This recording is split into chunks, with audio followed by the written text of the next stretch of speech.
Iran কিন্তু নতুন হুমকি দিয়েছে। কি হুমকি দিয়েছে? ইরান নতুন একটা হুমকি দিয়েছে।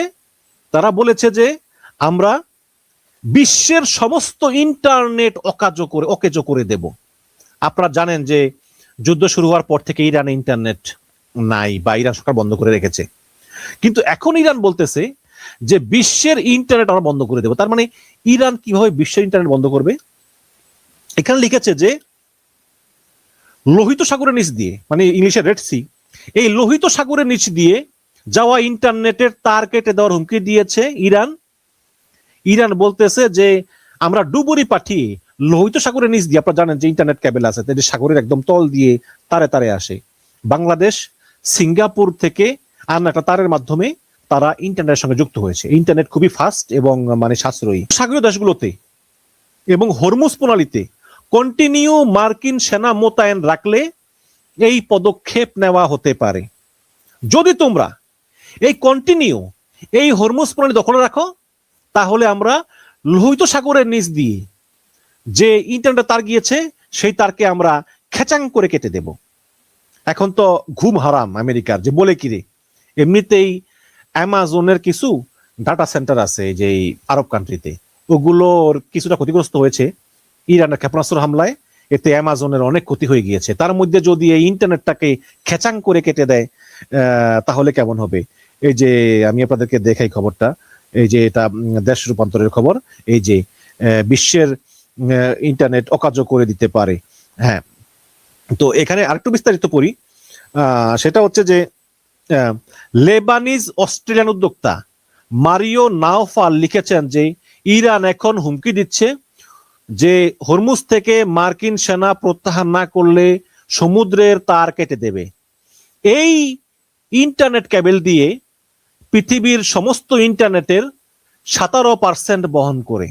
মানে এই লোহিত সাগর দিয়ে যে ইন্টারনেট তার গিয়েছে, এটা সমস্ত বিশ্বের 17% ইন্টারনেট এই তার দিয়ে যায়। হ্যাঁ, এই যার মধ্যে রয়েছে অ্যামাজন, মাইক্রোসফট ও গুগল সমর্থিত সংযুক্ত আরব আমিরাত ও সৌদি আরবের কৃত্রিম বুদ্ধিমত্তা কেন্দ্রগুলোর সঙ্গে সংযোগও রয়েছে। এবং এই তার যদি ইরান কেটে দেয়, তাহলে ঘন্টা নয় মাসের পর মাস ইন্টারনেট বিভ্রাট চলবে সমস্ত বিশ্বে। এবং ফেসবুকের একটি ঠিকাদারি প্রতিষ্ঠান ইতিমধ্যেই তারা পারস্য উপসাগর থেকে ইরানের ভয়ে চলে গিয়েছে বলে বলতেছেন। এবং লোহিত সাগরের নিচে আরো আছে ইন্টারনেট কেবল, ঘন জালের মতো বসানো এই ফাইবার অপটিক তারগুলো আঞ্চলিক ইন্টারনেট ট্রাফিকের প্রায় 30% বহন করে এবং এশিয়া, ইউরোপ ও মধ্যপ্রাচ্যকে সংযুক্ত করে আর্থিক লেনদেন, ক্লাউড সেবা, ভিডিও কল, ইমেল, এআই সবকিছু ওই তারের উপর নির্ভরশীল, যেই তারটা গেছে লোহিত সাগরের নিচ দিয়ে। এদিকে আবার এই তার লাগানো দায়িত্বে থাকা ফরাসি রাষ্ট্রীয় প্রতিষ্ঠান এলকাটল, তারা লাগাইতেছে তারটা, নাম হচ্ছে এলকাটল। তারা বলতেছেন, নাম হচ্ছে এলকাটল সাবমেরিন নেটওয়ার্কস। তারা বলেছেন যে যে আমরা এখন সৌদি আরবের দাম্মাম উপকূলে নোঙ্গর অবস্থায় আছি, আমরা ভয়ে কাজ করতেছি না। এবং ফেসবুকও তারা সমুদ্রের নিচে তার ফালানোর কাজ বন্ধ করে দিয়েছে, যুদ্ধ শেষ হওয়ার পর আবার শুরু করবে। তাহলে দেখুন, ইরান তো অলরেডি হরমুজ প্রণালী অবরোধ করে সমস্ত বিশ্বের অর্থনীতিকে ধস নামিয়ে দিয়েছে। যেই হরমুজ প্রণালী দিয়ে 20% মালামাল যায়, তেল সহ। ওদিকে আবার ইরান বলতেছে যে ওই পাশ দিয়ে বাবাল মানদেব দিয়েও সেখানে বন্ধ করে দিব, সুয়েজ খালও বন্ধ করে দিব। এখন আবার বলতেছে যে ইন্টারনেটের তার, যেটা কিনা লোহিত সাগরের নিচে, যেখান দিয়ে বিশ্বের 17% ইন্টারনেট সরবরাহ করা হয় এবং অ্যামাজন, মেটার মতো যেই ডাটা সেন্টারগুলো এগুলোর সঙ্গে কানেকশন থাকে, সেটা কেটে দিবে। এখন ট্রাম্পের আর কোনো উপায় আছে বলেন? এজন্যই বলি ভাই, সামরিক শক্তি কোনো বড় শক্তি না। আপনি সামরিক দিক দিয়ে অনেক শক্তিশালী হলেন, কিন্তু যদি আপনি কৌশলগত হয়ে শক্তিশালী না হন, তাহলে আপনি টিকতে পারবেন না। ভিয়েতনামে আমেরিকা পরাজিত হয়েছে, কিন্তু ভিয়েতনামে আমেরিকার চেয়ে বেশি ক্ষয়ক্ষতি হয়েছে। ভিয়েতনামের প্রায় 20-30 লক্ষ লোক মারা গিয়েছে। সেই তুলনায় আমেরিকার ক্ষতি হয়েছে খুব কম, কিন্তু যুদ্ধে আমেরিকা পরাজিত হয়ে লেজ গুটিয়ে ভিয়েতনাম থেকে পালিয়ে এসেছে। আপনি একটা লড়াই, দুইটা লড়াই, তিনটা লড়াই, চারটা লড়াই জিততে পারবেন, বা সবগুলো লড়াই জিততে পারবেন, কিন্তু at the end of the day আপনাকে যুদ্ধে পরাজিত হতে হবে যদি আপনার কৌশল ঠিক না থাকে। ইরান গত 30 বছর ধরে, আপনি দেখেন আমাদের, যেমন আমাদের দেশে তো জামাত ইসলামী আছে, তারা এবার ভালো আসন পেয়েছে। দেখবেন সংসদে একজন ভালো যোগ্যতম একজন জামাতের এমপি খুব কমই আছে, নাই যে তা না, খুব কমই আছে। বেশিরভাগ জামাতের এমপি তারা জীবনে ভাবেই নেই তারা এমপি হবে। আপনি বলতে পারেন ভাই তারা তো সৎ, সততা আর যোগ্যতা এক জিনিস না, খেয়াল রাখবেন। আপনি সত্য, আমার কি, আপনার আমি ভোট দিয়ে এমপি বানাইছি আমার পক্ষে আইন প্রণয়ন করার জন্য। আপনি যদি না পারেন, আপনার আপনি সৎ হয়ে আমার লাভ কি? তাই না? আমার তো লাভ নেই এজ এ জনগণ। ইরানের যে ইসলামী রিপাবলিক, নামটা শুনতে ইসলামী রিপাবলিক শুনলেও আপনারা মনে করেন না যে আসলে এরা আমাদের ওই বাংলাদেশের মতো ইসলামী রিপাবলিক। এরা প্রত্যেকটা লোক দারুণ শিক্ষিত, বেশিরভাগই এই পশ্চিমা দেশগুলোর বিশ্ববিদ্যালয় থেকে ডিগ্রি প্রাপ্ত। এইসব পশ্চিমা বিশ্ববিদ্যালয়ে ফার্স্ট ক্লাস পাস হয়েছিল, অনেক পিএইচডি করা, বই লেখা, জ্ঞান বিজ্ঞানে সমৃদ্ধ। একটা জিনিস খেয়াল করবেন যে ইসরায়েল ইরানের প্রত্যেকটা টেকনোলজি ইউনিভার্সিটি ধ্বংস করে দিয়েছে। কেন? কারণ এইখান থেকেই বিশ্বের বড় বড় অত্যাধুনিক অস্ত্রগুলো তৈরি করা হয় খুবই কম খরচে, যেগুলো কোনো অংশেই আমেরিকার এক্সপেন্সিভ অস্ত্রের চাইতে কোনো অংশে কম না। এই যে একটা ইয়ে করলো, মার্কিন বিমান পতিত হলো, বিমানের পাইলট ল্যান্ড করলো এই যে ইরানে, পরে রাতভর খুঁজলো মার্কিন সেনারা, পরে তাকে নিয়ে গেল। ইরানিরাও বললো যে পাইলটকে ধরে দিলে পুরস্কার দিবে, কিন্তু পারলো না ধরতে, মার্কিনিরা নিয়েই গেল। হ্যাঁ, তো ওই যে বিমানটাকে ইরান বৈধ করেছে, সেটা বৈধ করেছে ইরান দেশীয় নিজস্ব ঘরোয়া ভাবে বানানো রকেট দিয়ে। রকেটের নাম হচ্ছে মজিদ। এই মজিদ রকেট দিয়ে এই যুদ্ধ বিমানকে নামিয়ে ফেললো। আপনারা দেখবেন যে তাদের যে ক্ষেপণাস্ত্রগুলো মজিদ, সোহর, খুররম শাহ, এরকম বিভিন্ন নামে, মানে ওই আরবি নাম দিয়ে তারা এগুলো বানায়। এবং তারা আমাদের মতো মেটা, গুগল, ফেসবুক, ইউটিউব এরা কিছুর উপরই নির্ভরশীল না। কারণ দেখুন, আমেরিকা কিন্তু শুধু আমেরিকা না, আমেরিকা মানেই হচ্ছে আমেরিকান সৈন্য, আমেরিকান অস্ত্রশস্ত্র, মানে আমেরিকা সামরিক শক্তি, মার্কিন ডলার। সমস্ত পৃথিবীতে কিন্তু ডলার নিয়ে টাকা লেনদেন করে। যেমন আমি তো থাকি লন্ডনে, আমি যদি বাংলাদেশে টাকা পাঠাই তাহলে তো মানে লন্ডনে চলে পাউন্ড, বাংলাদেশের টাকা, এটার বিনিময় হারটা কিরকম হবে? এটা বিনিময় হার হচ্ছে এই পাউন্ডটা প্রথমে ডলারে কনভার্ট হয়ে তারপর ডলারটা আবার টাকাতে কনভার্ট হয়। খেয়াল করবেন তাহলে ডলার, তাহলে আমেরিকার সামরিক শক্তি, dollar, banking system, master card, visa card, SWIFT, এগুলো কিন্তু রাশিয়া ব্যবহার করতে পারে না। এই কারণে রাশিয়া বিশাল সমস্যায় আছে। এটা 4 নম্বর technology. Facebook, YouTube, Google, Amazon এগুলো ছাড়া আপনি কিচ্ছুই করতে পারবেন না। কাজে সমস্ত টেকনোলজি জগৎটা দখল করে আছে আমেরিকা। শুধুমাত্র আমেরিকার বাইরে টিকটক ছাড়া আপনি আর কোনো পপুলার আর এই মিডিয়া পাবেন না। বা টিকটক কেনার জন্য ট্রাম্প তোড়জোড় করতেছে, হয়তো টিকটক শীঘ্রই চীনের কাছ থেকে ট্রাম্প কিনে ফেলতে পারে। তাহলে এই সবকিছু মিলে কিন্তু আমেরিকা, তার মানে হচ্ছে আমেরিকার সঙ্গে আপনার ফাইট করা মানে হচ্ছে আপনি শুধু আমেরিকার সঙ্গে ফাইট করতেছেন না, আপনি এটা পুরো বিশ্ব ব্যবস্থার সঙ্গে ফাইট করতেছেন। হ্যাঁ, এত সহজ না, কিন্তু ইরান সেটা করে দেখিয়েছে। 40 দিন ধরে ইরান টানা ফাইট করে গিয়েছে, 40 দিন ধরে টানা ফাইট করে গিয়েছে এই আমেরিকার বিরুদ্ধে।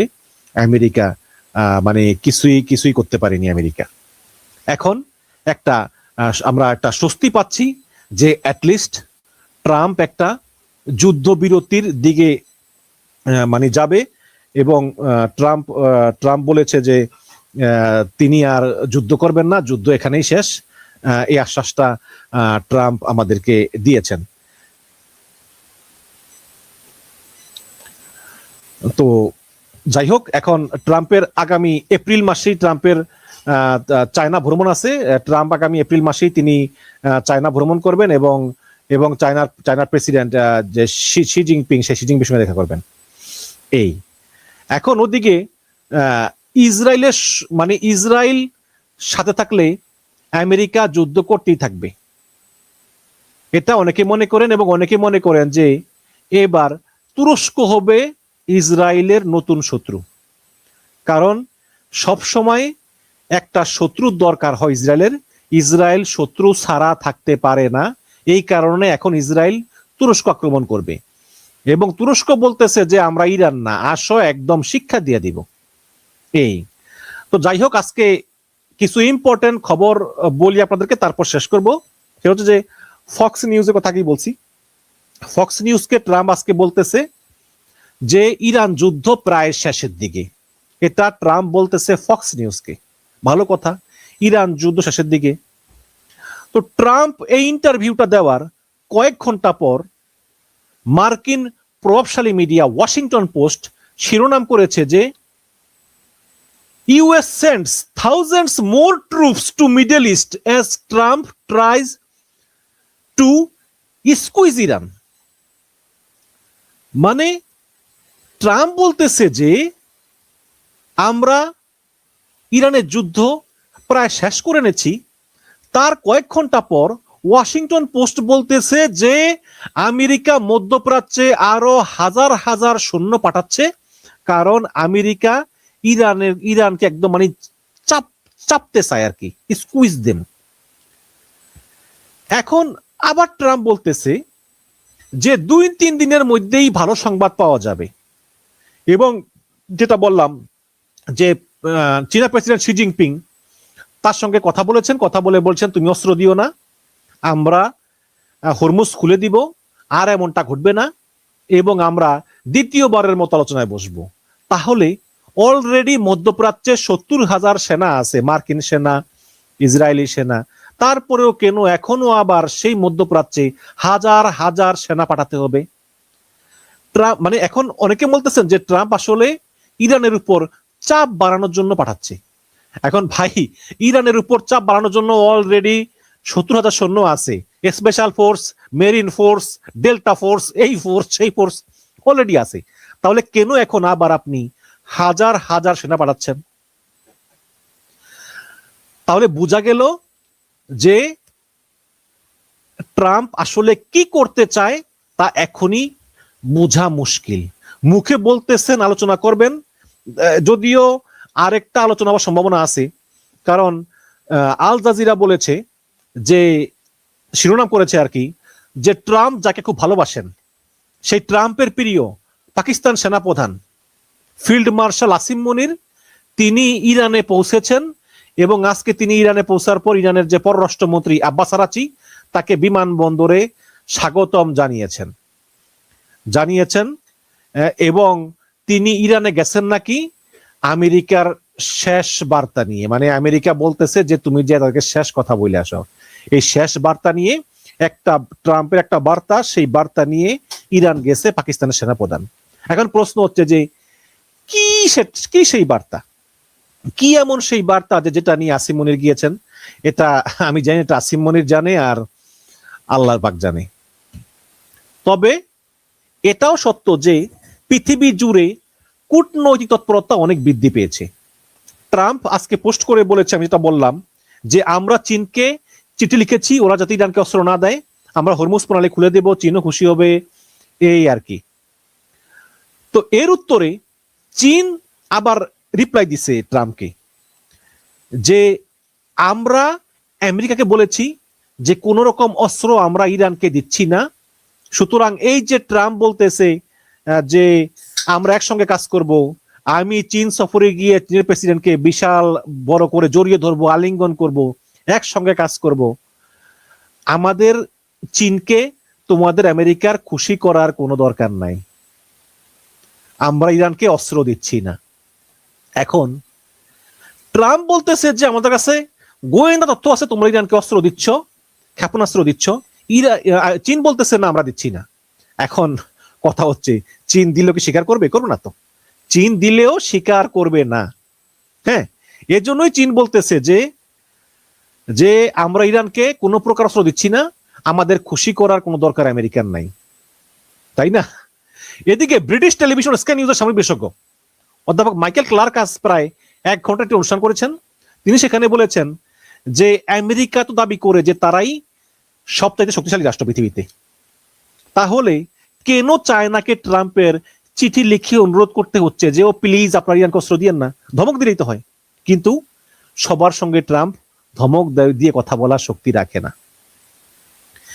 এবং আজকেই ট্রাম্প আবার বলেছে, মানে তিনি প্রতিবার এটা বলেন যে ইরানকে ধ্বংস করে দেওয়া হয়েছে, ইরান আগামী 20 বছরেও উঠে দাঁড়াতে পারবে না, এমন ধ্বংস করা করেছি, 13,000 বোমা মেরেছে। আচ্ছা, যদি ইরান ধ্বংস হয়েই থাকে তাহলে আপনি চীনকে চিঠি লিখেন কেন যে প্লিজ তোমরা ইরানকে অস্ত্র দিও না? এতেই তো বোঝা যায় যে আমেরিকা নিজেও জানে যে ইরান এখনো প্রচুর পাওয়ারফুল রাষ্ট্র। এদিকে ব্রিটিশ প্রধানমন্ত্রী স্যার কিয়ার স্টারমার আজকে আবারও বলেছেন যে আমরা কোনো চাপের মুখে নতি স্বীকার করব না এবং আমরা এই অবৈধ যুদ্ধে আমরা জড়াবো না। এটা একদম পুরোপুরি অবৈধ যুদ্ধ, এই যুদ্ধে আমরা জড়াবো না। তার মানে হচ্ছে আমেরিকা ইংল্যান্ডকে সকাল বিকাল চাপ দিচ্ছে যাতে ইংল্যান্ডও আমেরিকার সঙ্গে আসে। দেখুন, পৃথিবীতে 5টা শক্তি, তাদেরকে বলা হয় যে permanent member of United Nations security assembly, স্থায়ী সদস্য নিরাপত্তা পরিষদের America, England, France, China, Russia. তো এর ভিতরে আমেরিকা, ইংল্যান্ড আর ফ্রান্স ছিল এক দলে, সবসময়ই রাশিয়া, চায়না এক দলে। এখন এই ব্যাপারে কিন্তু ফ্রান্স তার সাইড চেঞ্জ করছে। এখন চীন, রাশিয়া, ফ্রান্স এক দলে, আমেরিকার ইংল্যান্ড এক দলে। কিন্তু ইংল্যান্ড খুশি না, বাট ইংল্যান্ড খুশি না হইলেও ওই বড় ভাইয়ের সঙ্গে থাকে আর কি আর করা। যেমন গতকালকে ট্রাম্প বলতেছে ইংল্যান্ডকে যে তোমরা নরওয়ে থেকে তেল বেশি দামে না কিনা তোমরা নরওয়ের তেলের খনিটা দখল করে নাও। মানে ট্রাম্পের কি বুদ্ধি, দখল করে নাও তাহলে তোমরা বিনা পয়সা তেল পাবা। আবার লেখে টুইটে ড্রিল বেবি ড্রিল। মানে এই লোকটার মাঝে মধ্যে মানে কি ধরনের ভাষা ব্যবহার করে এই আর কি। তো এখন ইংল্যান্ডকে ট্রাম্প চাপ দিচ্ছে যে তোমরা আমাদের সঙ্গে চলে আসো। ওদিকে আবার পাকিস্তানের সেনাপ্রধান শুধু ইরানে গিয়েছে তাই না, পাকিস্তানের প্রধানমন্ত্রী শাহবাজ শরীফ, আমি একটু আগে যেটা বলেছি, এই মুহূর্তে তিনি গালফ কান্ট্রিগুলোতে আছেন, সৌদি আরব, কাতার, কুয়েত, বাহরাইন তিনি সফর করবেন এবং তিনি আরব দেশগুলোর সঙ্গে আলোচনায় বসবেন। এদিকে রাশিয়ার পররাষ্ট্রমন্ত্রী সার্গেই ল্যাভরভ তিনি আজকে চলে গিয়েছেন চীনে এবং তিনি ঘোষণা করেছেন যে চীনের যত তেল লাগে সেই তেল রাশিয়া দিয়েই যাবে, কোনো সমস্যা নাই। অর্থাৎ রাশিয়া বলতেছে যদি ইরান থেকে হরমুজ পাড়ি দিয়ে কোনো তেল চীন নাও নিতে পারে, আমরা রাশিয়া চীনকে সহায়তা করব। এবং ধারণা করা হয় যে এই রাশিয়া, চীন সহ ইরান সহ তারা একটা জোট করতে যাচ্ছে এবং ধারণা করা হয় যে এই 21 তারিখ তো শেষ যুদ্ধবিরতির সময়সীমা। ট্রাম্প যে বলছিল যে 2 উইকসের যুদ্ধবিরতি, এটা শেষ হবে 21 এপ্রিল। এই সময় শেষ হওয়ার আগে যদি আমেরিকা এবং ইরানের মাঝে কোনো আলোচনা না হয় কিংবা আলোচনা হলেও কোনো সমাধানে না আসে, তাহলে আমেরিকা ইরানে আবারও বড় ধরনের হামলা চালাতে পারে, যেহেতু এখনো আমেরিকা প্রচুর সৈন্য পাঠাচ্ছে। এদিকে ব্রিটিশ মিলিটারি এক্সপার্ট অধ্যাপক মাইকেল ক্লার্ক আজকে বলেছে যে ইরান এই মুহূর্তে ক্রিপ্টোকারেন্সির মাধ্যমে চীনের সঙ্গে বাণিজ্য করতেছে। ওদিকে সৌদি আরবও কিন্তু চীনের সঙ্গে $7 বিলিয়ন কারেন্সি সোয়াপে সই করেছে গোপনে, যেটা আমেরিকা জানতো না, বাট এখন তো প্রকাশ হয়ে গেল। তাহলে ক্রিপ্টোকারেন্সি হচ্ছে একটা ইলেকট্রনিক্স মানি। এটা আমিও ঠিক বুঝি না, বাট আমাদের ইংল্যান্ডে অনেকেই দেখি ক্রিপ্টোকারেন্সি কিনে রাখে, বিক্রি বেচা কিনা করে লাভ টাভ করে। এই তো ইরান এই মুহূর্তে ক্রিপ্টোকারেন্সির মাধ্যমে চীনের সঙ্গে বাণিজ্য করতেছে এবং সেই ক্রিপ্টোকারেন্সি এখন আবার চাইনিজ মুদ্রা ইউয়ানে রূপান্তর করা হচ্ছে এবং ওই টাকা দিয়ে এরপর ইরান খুব সহজেই কাস্পিয়ান সাগর দিয়ে রাশিয়ার সঙ্গে বাণিজ্য করতে পারবে। এবং এই কাস্পিয়ান সাগর ইরানের দক্ষিণে অবস্থিত। এই সাগর দিয়ে ইরানের সঙ্গে রাশিয়ার সরাসরি কানেকশন আছে, যেটা আমি একটু আগেই বলেছি। এবং এর আরেক সাইডে হচ্ছে কাজাখস্তান। এই কাজাখস্তান হচ্ছে আরেকটি রাশিয়াপন্থী দেশ। অর্থাৎ ইরানের ওই পাশে, মানে হরমুজ পয়েন্টের ওই পাশে পার্সিয়ান গলফ, সেই পার্সিয়ান মানে পার্শ্ব উপসাগরকে বলে পার্সিয়ান গলফ। সেই পার্সিয়ান গল্পের হরমুজ প্রণালী ইরান